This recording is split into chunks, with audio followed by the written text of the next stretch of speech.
this guy. His name is Nikola Tesla. He was a pretty cool guy, invented a lot of things, and the internet, the all-knowing being that it is, seems to like him a lot. That's not what I like so much about Tesla. I can connect to Tesla on a deep, personal level. This is Sherlock Holmes. I, along with many others, appreciate his qualities, and he appears in numerous books and TV shows. Despite being fictional, I can connect to Sherlock in the same way I can connect to Tesla. This is an amoeba. I appreciate this amoeba. I can also connect to this amoeba. In fact, I can connect to this amoeba in the same way I can connect to Tesla and Sherlock Holmes. Any guesses on how I can connect to these two people in one life form? I know you smart people have a theory, so feel free to just shout it out. They exist. Cool. Answers here. Well, all of these things, including me, are asexual. How many people in this room have heard that word? Nice. Outside of biology? Cool. Nice. Lots of people.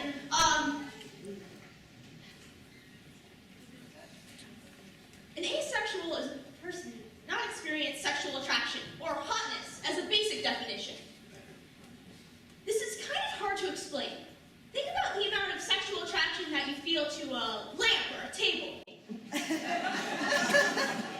like if that same amount of sexual attraction was how you experience everything, including people who are considered attractive. This is a little hard to describe, so let me use a metaphor. This is kind of like living in a world where everyone has invisible elephants. At a certain point in their lives, everyone gets an invisible elephant, and even though you don't have yours yet, you know that someday you'll get one.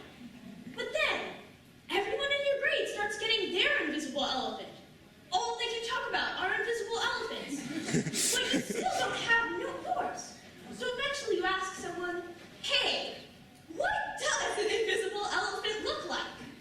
And everyone you ask just says, you'll know when you get yours. So then you think to yourself, maybe I have my invisible elephant, I just haven't found it yet? So you spend some time looking for your invisible elephant, but you still can't find it. But then, one day, someone says that they don't have an invisible elephant. And a lot of people don't have this invisible elephant for all of their lives. And really, you don't need to worry about finding yours. After that, a lot of things really start to make sense. If you haven't noticed by now, society is pretty focused on sex and sexual appeal, which can be kind of isolating for someone who doesn't understand and is often disgusted by sex. Especially if that person is still in high school and still questioning themselves amid a sea of hormones. However, the wonderful folks at AVEN, an online forum for asexuals, have created a great environment for questioning, ranting, and even just making friends. AVEN has been a refuge for me on my journey of self-discovery. As I was writing this talk, I was really concerned over how to explain asexuality without going into an overly complex and confusing info dump. After much thought, I decided to go with an entertaining info dump. First, asexuality. Approximately 1% of the world's population, about 1 in 100, possibly more, are asexual. And by the way, that nice purple and grayscale flag you see behind me is an asexual pride flag. Asexuality is the complete and utter absence of sexual attraction. Basically, in my world, a brick is just as hot as Brad Pitt and Angelina Jolie. That is the only thing to take into account when someone defines themselves as asexual. They just don't think anyone is hot.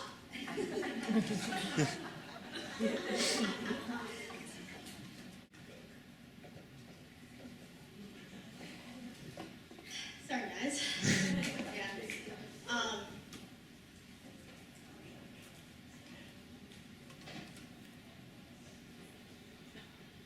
Some asexuals, including me, are sex repulsed. There's this really strange, disgusted feeling that I personally experience whenever I think or hear about sex. Think about how you would feel if everyone around you was really obsessed with touching each other's eyeballs. Not eyelids, actual actual eyeball-to-eyeball contact. I've learned a tolerance to that repulsed feeling, but it still can be very intense sometimes, which is isolating. Some days, I still feel so different from everyone else that I feel I can't connect with them. On those days, only listening to songs with asexual themes, or reading books with asexual characters, or talking with other asexuals online can bring back that connected feeling by empathizing with others and connecting with them. On those days, I'm reminded that everyone is different, and I think we all feel isolated by our differences sometimes. When your differences are acknowledged and accepted, everyone is connected again, not in spite of our differences, but because of them. Another aspect of asexuality that I was only introduced to on my journey of self-discovery is romanticity, which is a pretty obvious thing once you start thinking about it. Romanticity is who you love romantically, independent of sexual orientation. Someone can be homo-romantic, romantically interested in the same gender, or hetero-romantic, romantically interested in a different gender. The list of romantic orientations, just like sexual orientations, is infinite. Of course, someone can be more or less romantic, just like they can be more or less sexual, and end up somewhere on the gray spectrum. Aromantics can have friends as well as close relationships that go beyond friendship, called queer platonic relationships, just as asexuals who are romantic can have friends as well as romantic partners. The important thing to remember is, everyone is different and labels are only a tool we use to help understand ourselves and others. Beyond asexual and aromantic, there are some really interesting discussions about sexuality and lack thereof. But as I am short on time, I'll leave that to your own curiosity and research. Remember, this talk is only a starting point for your own research, so that you can go out into the world not only having learned something, but continuing to learn. A little earlier, I said something about a journey of self-discovery, which is really what I consider my questioning, discussion, and research on myself to be. A journey of self-discovery is something which everyone has to find for themselves, just like a sexual orientation or any aspect of self-understanding. My journey began probably sometime in elementary school, the first time I noticed I was different. I still have this old journal entry where I complained to my third grade teacher. There was a gross joke about a poi pounder going around. Apparently, poi pounder has a secret meaning. I do not know what this meaning is, and I'm not sure if I want to know. My journey continued. First time I saw the word asexual in a Dear Abby column in the newspaper, which I promptly stole off the dining room table and hid in my room for further research.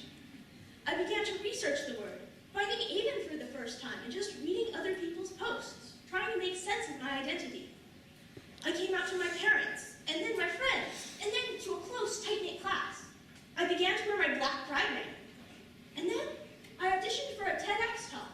I got in, and in the process of preparing for the talk, I came out to my extended family, then my parents' friends, and then anyone who asked.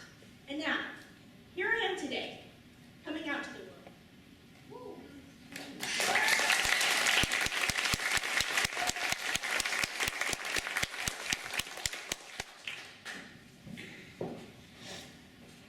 I have learned so much about myself on my journey, but I have learned even more about others. I have learned that I am strange, and that is perfectly normal.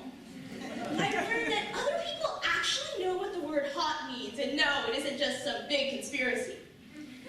I have learned that there's a group of people who really understand me for the things that I once thought just made me inexplicably isolated. I have learned that my parents are wonderfully accepting people, even though they are undeniably, unquestionably sexuals. This has led to some funny discussions in our household. I have learned also that,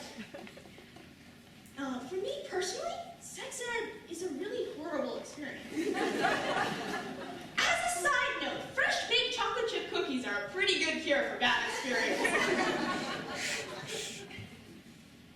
I have learned also that there is no rush of nail biting, hair pulling, quaking in your tennis shoes fear like coming out. Whether it is to your parents or friends, a few annoying and questionable acquaintances, or a whole auditorium full of near strangers. But mostly, I have learned about people. People come in all shapes and sizes, but they come in absolutely every flavor of sexual, romantic, and gender preference. That is perfectly normal and has happened since the dawn of time. Even in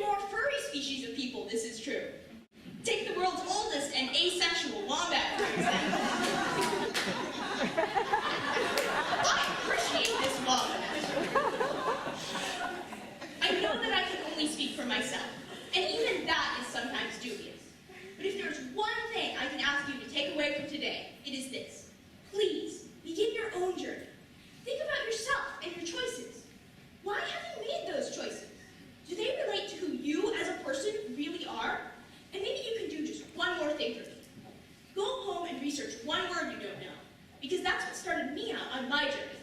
Maybe you'll need the starting point for your own. I know that my journey has only just begun. I am still questioning myself. But I know this. I exist. I am asexual and I exist. I do not deserve to be ignored. There are millions of people in the world who do not deserve to be ignored. They are asexual and they exist. Tesla, Sherlock, you, me, them, we all exist. We do not deserve to be ignored. Thank you.